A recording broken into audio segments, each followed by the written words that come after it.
At night, I dream of running. Not alone. I've had enough of being alone. I dream of running with my herd the way I used to when I was a foal. It was an intricate dance, running with the herd, one whose steps cannot be taught and will never be forgotten. Life was better then.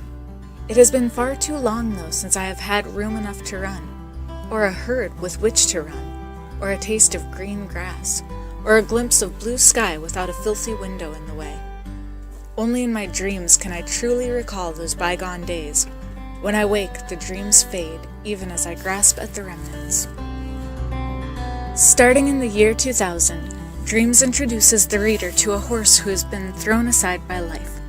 Thinking himself near death, he dreams of his early life out on the range with his herd and with humans who cared for him. But even if he is rescued from death, will he ever really have a good life again? It has been said, possibly by Winston Churchill, possibly by someone else, that there is something about the outside of a horse which is good for the inside of a man. How true this is. Maybe your only horse experience comes from a pony ride years ago when you were small. Or perhaps you have spent hours with horses watching foals playing in the field, growing up with your first pony. Either way, if you've spent time with horses, you probably know that the outside of a horse is good for the inside of a man, or a woman. But maybe there is also something about the inside of a horse which is good for the inside of man. And perhaps we, as humans, have something inside of us that can be good for the inside of a horse. After doing horse therapy for several years, both in the US and India, I intended to write a non-fiction book about those experiences.